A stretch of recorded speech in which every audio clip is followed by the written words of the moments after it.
A mochi moment from Mark, who writes, I just want to thank you for making GLP-1s affordable. What would have been over $1,000 a month is just $99 a month with Mochi. Money shouldn't be a barrier to healthy weight. 3 months in, and I have smaller jeans and a bigger wallet. You're the best. Thanks, Mark. I'm Myra Ahmed, founder of Mochi Health. To find your Mochi moment, visit joinmochi.com. Mark is a Mochi member compensated for his story. This episode of Voices for Justice is sponsored by Shopify. Starting a business is filled with a lot of what-ifs. What if I fail? What if nobody listens to the podcast? What if nobody cares?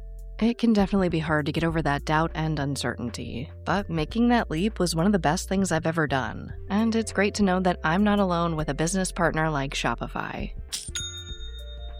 Shopify is the commerce platform behind millions of businesses around the world, and 10% of all e-commerce in the US, from household names like Heinz and Mattel to brands just getting started. And I'm telling you, their tools really do feel like you have a business partner. They have hundreds of ready-to-use templates to help build a beautiful online store that matches your brand. You can also get the word out like you have an entire marketing team behind you.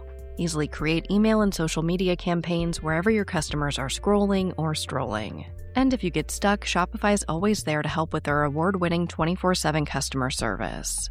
It's time to turn those what-ifs into with Shopify today. Sign up for your $1 per month trial today at shopify.com/justice. Go to shopify.com/justice. That's shopify.com/justice.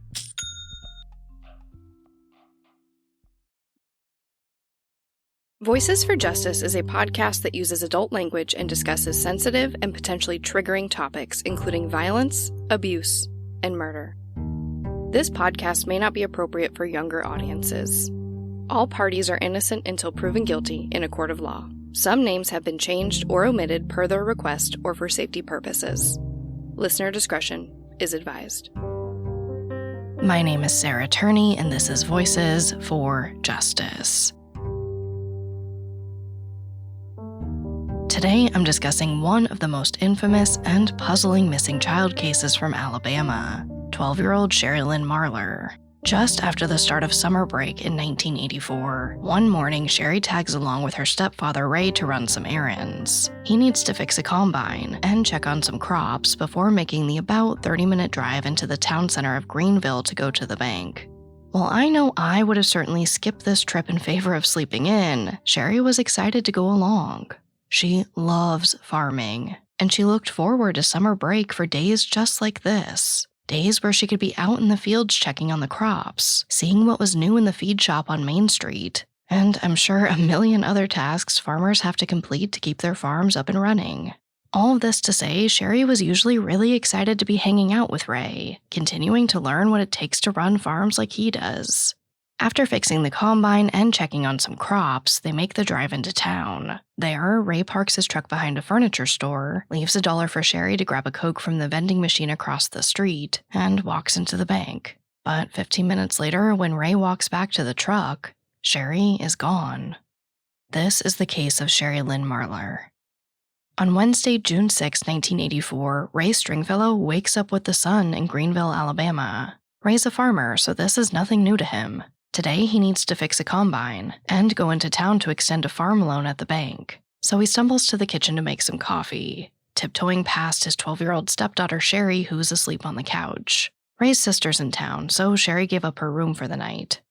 Around 7 a.m. that morning, Sherry's mother Betty leaves for her job as a server at the local Waffle House. She too tiptoes past Sherry, almost waking her up as she leaves. But Sherry, like Ray, loves farming. It's just about a week after school let out for summer break, and while most kids would probably relish in the opportunity to finally sleep in, Sherry was ready to get out to the farm. As she hears Ray's truck backing out of their driveway, she comes running out of the house, shoes in hand, asking if she can come with. This was nothing new. Sherry was basically Ray's shadow. According to Betty, she went with Ray everywhere she could, especially when it involved being active on one of the farms Ray maintained. So early that morning, Ray and Sherry spent some time fixing the combine and checking on some crops. By 9:30, they're in town so Ray can go to the bank. Ray says that at this point, Sherry was pretty much covered in dust and didn't want to go into the bank. So as he gets out of his truck, he puts a dollar bill on the seat for Sherry to grab a Coke at the vending machine at the gas station across the street. About 15 minutes later, Ray returns to the truck, but Sherry isn't there. While Ray is a little irritated by this, he's sure Sherry was probably in one of the nearby stores just looking around. Or maybe ran into someone she knew. So he waits about another 15 minutes. But Sherry doesn't come back to the truck. This isn't like Sherry. Not only was she Ray's little shadow, but she was also just a good kid who wouldn't wander off and cause him to worry like that. So he goes into the gas station where she would have gotten the soda. She's not there either. He asks the attendant if they saw Sherry, and they say no. Next, he checks the feed store. No Sherry. After looking around town, Ray finds a payphone and calls the Waffle House where Betty is working, thinking maybe Sherry stopped in for a meal. But again, no Sherry. So Ray decides it's time to call the police, and Sherry was officially reported missing to the Greenville Police Department at 11:46 a.m. Now, Greenville, Alabama is a very small town. I looked up the population in 1984 when Sherry went missing, and it stayed almost right at 8,000 since the 1980s. And the thing is, the Greenville PD has never worked a case like this before. Captain Thomas L. Tutchin told the Birmingham Post-Herald, quote, "This is the only disappearance from Greenville in my entire life," end quote. Not just his career, his entire life. Now, I don't think we can blame this police department for never having worked a case like this before. It's definitely a blessing for the community that they haven't had any other children go missing like Sherry. But I think it's important to acknowledge that this is their first major case of a kid going missing in Greenville. That being said, it seems like what they lacked in experience, they made up for in enthusiasm.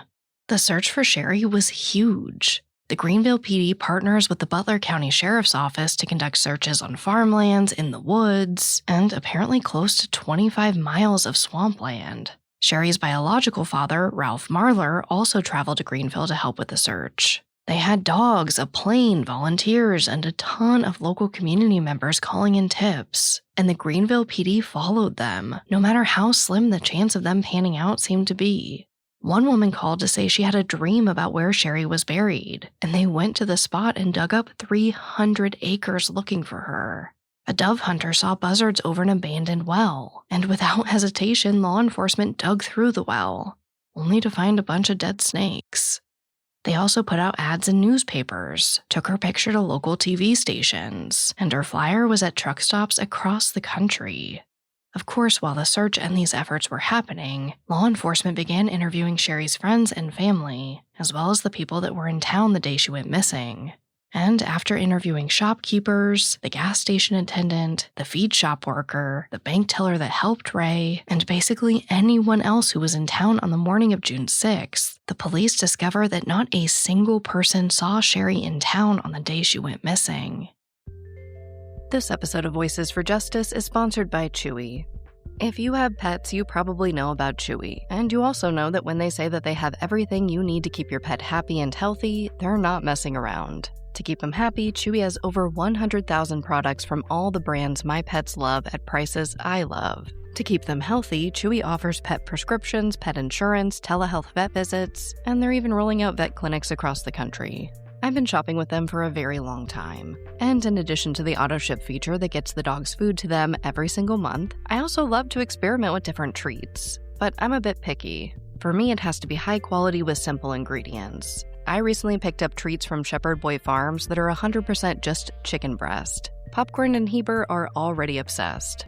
Chewy has everything you need to keep your pet happy and healthy. And right now, you can save $20 on your first order and get free shipping by going to chewpanions.chewy.com/Sarah E. Turney. That's chewpanions.chewy.com/Sarah E. Turney to save $20 on your first order with free shipping.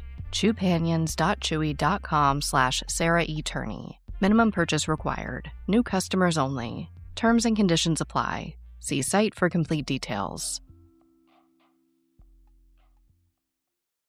Insurance isn't one size fits all. That's why customers have enjoyed Progressive's Name Your Price tool for years now. With the Name Your Price tool, you tell them what you want to pay, and they'll show you options that fit your budget. So whether you're picking out your first policy or just looking for something that works better for you and your family, they make it easy to see your options. Visit Progressive.com. Find a rate that works for you with the Name Your Price tool. Progressive Casualty Insurance Company and Affiliates. Price and coverage match limited by state law. You know that thing where you get an amazing pair of shoes at a really great price and want to tell everyone about it? Yeah, so do we. Here at Designer Shoe Warehouse, we'll give you something to brag about. Like the latest styles from brands you love, or the trends everyone's obsessing over, or shoes that make you feel like, well, you. So go ahead, show off a little. Find shoes that get you at prices that get your budget. Head to your DSW store or DSW.com today. DSW, let us surprise you.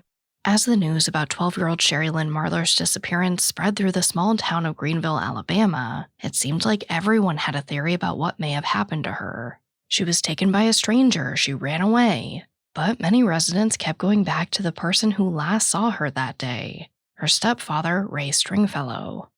A resident of Greenville who asked to remain anonymous told the media, quote, "That little girl never made it into town, or else I would have seen her. Wherever she's at, she's dead." End quote. Once word began to spread that both Ray and Betty refused to take polygraph tests, these rumors only got worse. However, while all these rumors were going around town, Ray and Betty were actively working on getting attention and resources for Sherry's case. About a month after Sherry went missing, Ray contacts the agency Child Find. This is an agency that helps search for missing children across the U.S. They connect Ray with the D. Schofield Center in Tampa, Florida, and together they get Sherry's face on billboards, posters, and labels across the U.S. This generates a ton of leads, mostly sightings of Sherry from all over the country. 3 different witnesses came forward to report a sighting of Sherry in the St. Stephen's area. This is about 2 hours away, and what they report is just heartbreaking. All 3 witnesses report that Sherry seemed disheveled and dazed. But what really made my heart drop more than that was that all 3 witnesses report seeing Sherry with what appears to be the same middle-aged man. They say he was about 50 years old, 5 feet 8 inches tall with a husky build. Normally, I don't put a ton of emphasis on one-off sightings of the missing. We know that there are just so many factors that could impact these things. But for 3 different people to say they saw Sherry looking disheveled in the same area with the same man, that sounds pretty credible to me. And of course, investigators run to St. Stephen's to track down this lead. But they come up short. If Sherry was there with that man, it seems that they're gone now or hiding. There were, of course, other leads too. People say they saw Sherry at a truck stop in Dubuque, Iowa, where again she was looking disheveled and scared. People say they saw Sherry in New Orleans, Meridian, Massachusetts, at a discotheque in Birmingham, and more. But again, none of these sightings panned out. In October 1984, just a few months after Sherry went missing, the Greenville police chief at the time, Kenneth Flowers, told the Montgomery Advertiser, quote, "It's the most baffling case in my 11-year career in law enforcement." End quote. He says at this point they are still getting tidbits of information, but nothing major. They still have people dropping in the station almost every day to ask if Sherry has been found, though. They feel the pressure. But even after asking the FBI to assist, they hand the case back to Greenville shortly after. And the case just sits, while the town continues to discuss what could have happened to Sherry, which of course affects her family. In 1985, her older brother Larry dropped out of the 10th grade, in part because he just couldn't handle all the talk about her. But then they get some very exciting news. The television program Missing Have You Seen This Person wants to feature Sherry's case. The show was hosted by Meredith Baxter Birney, who was pretty famous for her acting roles in Bridget Loves Bernie, Standing Room Only, Family Ties, and more. After this, she would even go on to win an Emmy for Outstanding Lead Actress for her work in A Woman Scorned, the Betty Broderick story. All this to say she was kind of a big deal. On top of her just being a big draw for the program, it was also created by Cosgrove Mirror Productions. This is the same company that would later launch Unsolved Mysteries a year later. In fact, many people believe Missing Have You Seen This Person was a prototype for Unsolved Mysteries. But really, being on any TV show in the 80s was a huge deal. In April 1985, the episode airs while Sherry's mother, stepfather, sister, brother, step-grandmother, great-aunt, and their family pastor gathered around the TV to watch. I can't tell you what Sherry's family was feeling at that moment, but I can say that while features like this are so exciting and spark a lot of hope, they're usually really hard to watch. When Betty sees the actress that played Sherry in the show, she begins to sob. Larry also admits that he had to look away from the TV at times. It was just too much. Betty would later say, quote, "We hope to get something in the next 24 hours. You try not to get excited because it's like being on an emotional roller coaster." End quote. Luckily, the show did generate a lot of leads, mostly more sightings of Sherry. In the show, they featured a composite sketch of the man believed to be seen with Sherry. A caller from Boston says she recognized the man. There were also 2 new leads putting Sherry near Memphis, Tennessee, which the police called promising. Another put Sherry on an oil rig with a man in Louisiana. Unfortunately, none of these leads have led them to finding Sherry. As much as it pains me to say this is basically where Sherry's case is today. The show aired, it generated some leads and sightings, but none led to finding Sherry. The family would soon express frustration about the lack of communication from the Greenville Police Department. The National Center for Missing and Exploited Children did provide age-progressed photos of Sherry that have been shared in several newspapers across the country, and her family continued to advocate for her and other families in similar situations. In 2013, Betty held a balloon release for Sherry on Main Street near where she was last seen. She said, quote, "I guess basically what I'm looking for are some answers so I can get some closure." End quote. In 2015, Betty and Larry attended a prayer vigil for missing children and victims of violent crime. In that same year, she was at Alabama's first Missing Person Day event in Montgomery. This event was held for law enforcement and families of the missing to learn more about how they can advocate in these cases, including how to submit DNA. So her family has continued to be extremely active in advocating for her. But again, as far as credible updates, that's basically where the case is today. So what happened to Sherry Lynn Marler?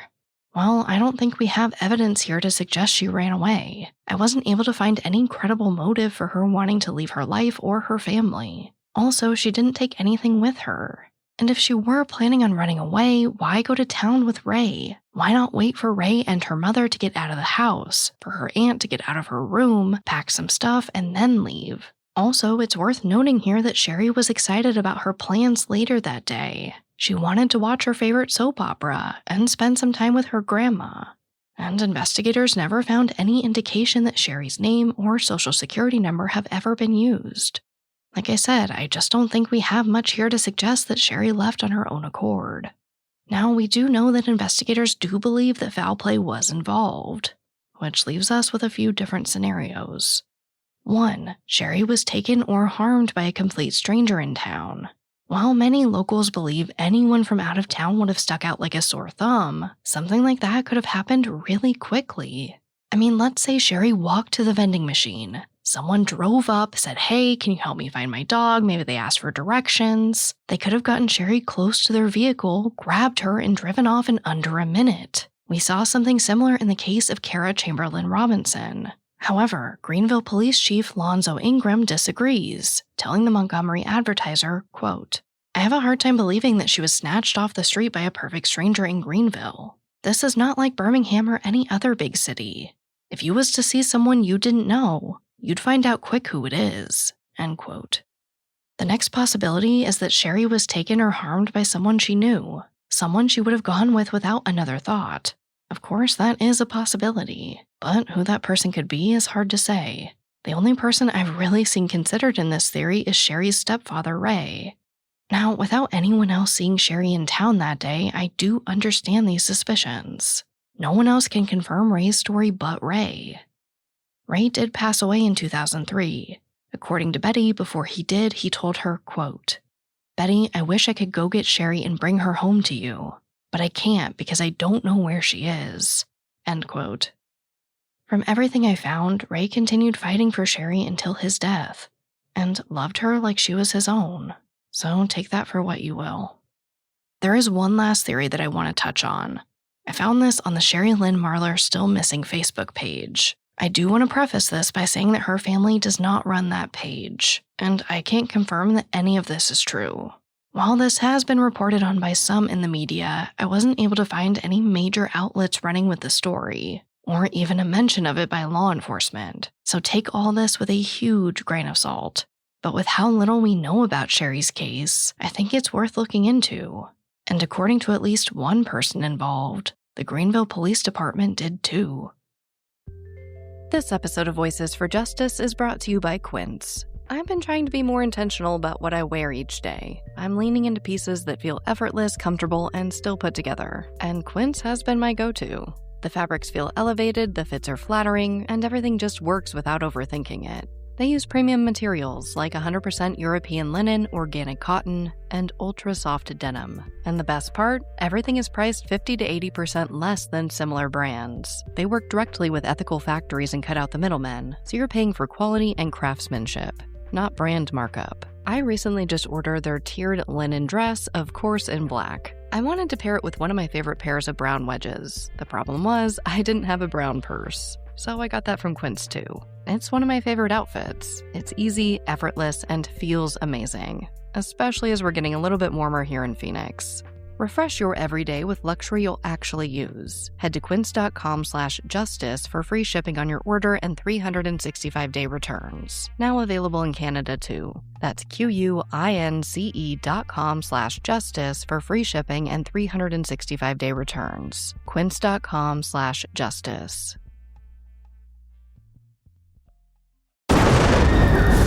What they did to your family, you're lucky to make it out alive. Streaming on Peacock. These men are going to come after me. Taking them out is my only chance. Put a bullet in her head.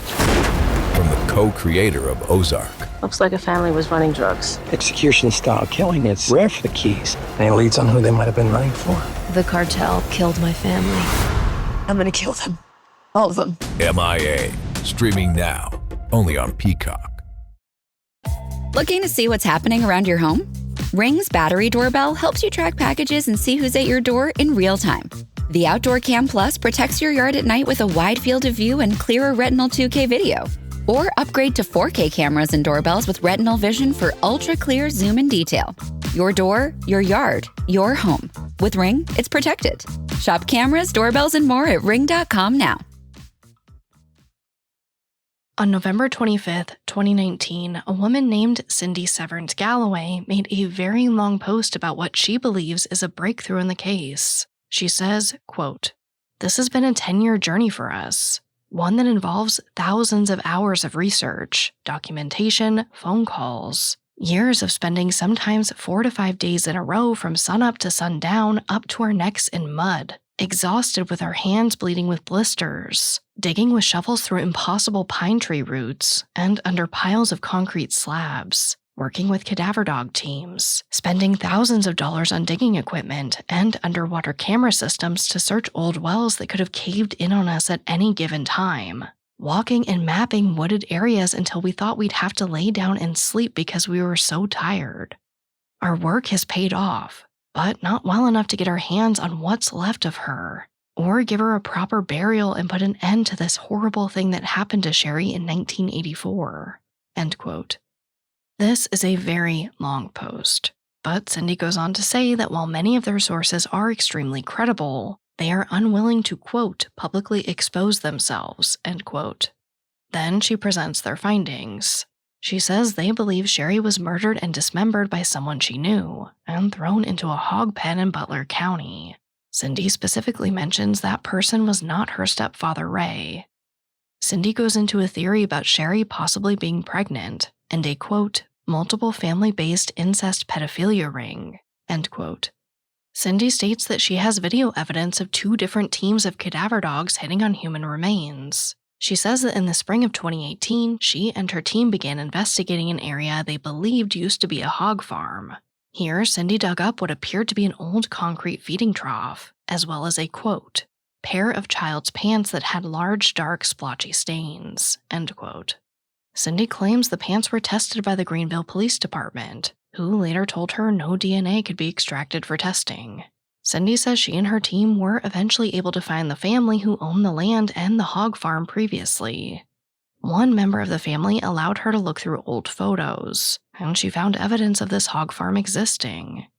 In one photo, Cindy says she and several others believe they see, quote, a severed human head, not the whole head, not a decomposed head or a skull on the ground below a young hog.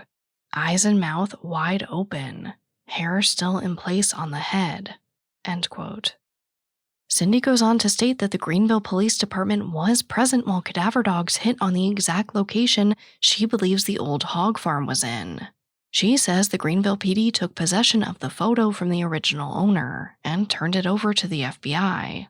But she says in May 2018, she's been told repeatedly that no one has ever heard of, seen, or received the photo at the FBI, nor has law enforcement reached back out to discuss the photo. So she went to Facebook with this story and these photos. This post has over 1,000 likes and over 2,000 shares. In the comments, many people say they see what Cindy sees. They see a human head next to this hog. The photos are old, and obviously the resolution isn't that great. Honestly, I could argue it either way. Because of the possibility of this picture containing real human remains, I will not be sharing it. While I can't vouch for Cindy and her work on this case, this felt like more than just random internet sleuths presenting theories. If the Greenville PD really did get involved, I think it's worth talking about. That brings me right to our call to action. Please share Sherry's story. Obviously, I don't know what happened to Sherry Lynn Marler. All I can hope is that the Greenville PD investigated this and is getting closer to getting justice for Sherry, because cases like hers are being solved what feels like every single day right now. There is hope. Sherry Lynn Marler was only 12 years old when she went missing, but at that time she was 5 feet 4 inches tall and weighed 120 pounds. She has brown hair and brown eyes. Sherry also has a 2-inch scar on her stomach and a wide 1-inch scar on her upper back near her shoulder. She was last seen wearing a red plaid flannel shirt, jeans, gray sneakers with Velcro fastens, and a watch with a black band. If you have any information about Sherry's case, please call the Greenville Police Department at 334-382-7461. But as always, thank you, I love you, and I'll talk to you next time. Voices for Justice is hosted and produced by me, Sarah Turney, and is a Voices for Justice media original. This episode contains audio editing by Alex Button. If you love what we do here, please don't forget to follow, rate, and review the show in your podcast player. It's an easy and free way to help us and help more people find these cases in need of justice. And for even more content, check out my other podcast, Disappearances, only on Spotify.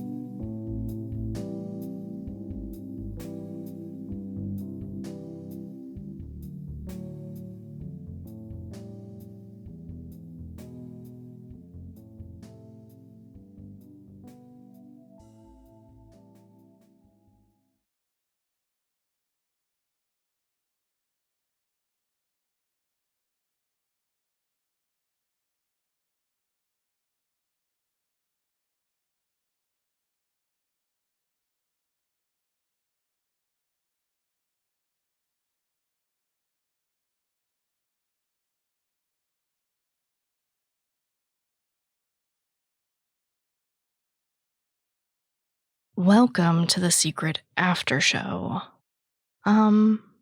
This case was hard. This case was hard in that there wasn't a lot of information. Also, I really struggled with presenting that last theory from the Facebook page. And I think the only reason I did end up presenting it is because this person claims to have worked with the police department, which is a pretty bold claim if they're not being truthful. Again, I don't know if that's correct or not. There were 2 other people tagged in that post that helped with the search, according to the original poster. So I'm hesitant to discount that and just say all 3 of you are lying. You know, the hundreds of hours or whatever that you claim to put into this case, you're lying. So I just wanted to throw it out there, like I said, with a big, huge, major grain of salt.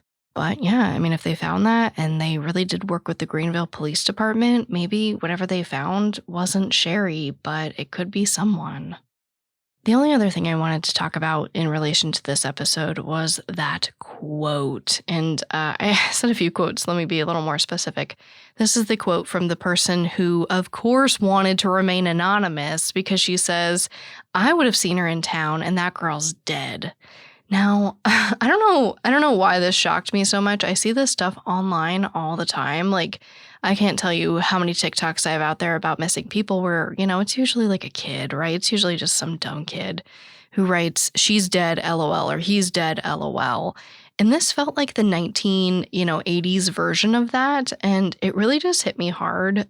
Like, I guess I'll just never understand why people say those things. And if you're ever faced, if you ever find yourself in this intersection of statistics versus hope, I just hope that whatever you say, you keep in mind that the family and people who are holding out hope could hear that. Because, I think families are all too aware of the statistics about what happens when kids go missing and the very good possibility that, after a certain amount of time, they'll never return home. So being this anonymous person in the paper who is too ashamed to say their name because they're saying something horrible is never a good look. And in my opinion, it helps absolutely no one. That statement that she said, even publishing that, and I wanted to leave it in the episode because it felt very stark. I wanted people to go, "Ooh, that's not a nice thing to say," in hopes that it prevents other people from doing it in the future. Now, I don't think a lot of you, if you're listening to this show, you're probably not that person that's commenting this, but it's just one of those things where I was like, wow, I don't know why I thought this was like internet troll specific, but yeah, we have anonymous trolls in true crime dating back to the 1980s. Yeah, so that was, what a nasty quote. Just don't, you guys, just don't. There's no reason to. There's no reason to tell somebody their missing kid is dead. Unless you have genuine information, then you should go talk to the police department as well. But outside of that, there's just no reason for it. Other than that, I did want to circle back to our last after show moment where I shared some things with you.